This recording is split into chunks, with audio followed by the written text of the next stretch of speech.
Il n'y aura pas de transition sans redirection de l'éducation.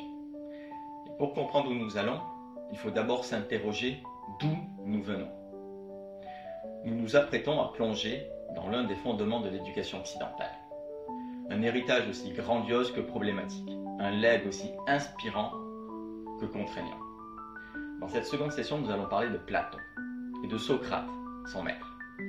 Tout commence avec un homme qui, au cœur de l'Athènes antique, pose des questions qui dérangent. Socrate n'écrit rien, il dialogue, il interroge, il pousse ses interlocuteurs dans leur retranchement. Il enseigne une éducation qui n'a rien d'un savoir figé. Elle est une quête, une remise en question, un doute permanent.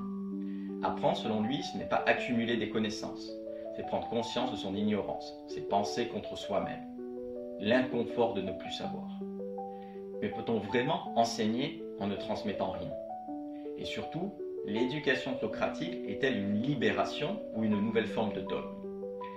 Cette troisième session du parcours Mettre en perspective son approche pédagogique pose le procès de l'éducation socratique.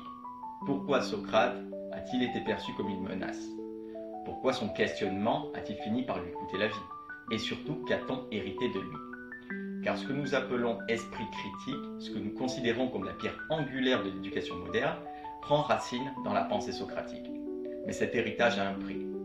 Derrière l'image du questionneur libre se dessine une autre facette. L'obsession d'un savoir absolu, la croyance en une vérité universelle, la conviction qu'il existe une seule bonne manière d'accéder à la connaissance. Platon va reprendre cet enseignement et lui donner une direction encore plus marquée. Il y aurait des vérités immuables, des idées pures, un monde intelligible supérieur au monde sensible, une éducation qui ne doit plus simplement interroger mais guider. Cette idée va modeler l'éducation occidentale pendant des siècles. Une éducation verticale où l'élève doit être arraché à son ignorance. Une éducation où l'enseignant est celui qui détient la lumière et doit conduire les âmes hors de la caverne. Une éducation où l'école devient le lieu d'une transformation nécessaire, dirigée, presque forcée. Mais cette ascension vers la vérité ne cache-t-elle pas un désir de contrôle? Le connais-toi toi-même de Socrate est-il vraiment une invitation à la liberté? Ou une manière à peine voilée d'imposer un chemin unique vers un idéal figé?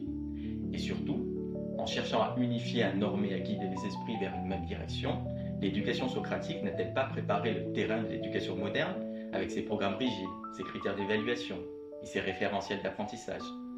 Dans cette session, nous mettrons en tension deux visions de l'éducation. Premièrement, l'éducation comme éveil à la pensée libre. Ou alors, la formation à la vertu, le dialogue comme ouverture aux multiples, ou alors la direction vers une seule vérité. L'enseignant doit-il être un accoucheur d'esprit, ou alors un guide vers un modèle préétabli? Nous verrons aussi comment cette tradition socratique a été contestée, notamment par Nietzsche, qui dénoncera un intellectualisme froid, une négation des instincts, un idéal trop rigide, trop détaché de la vie.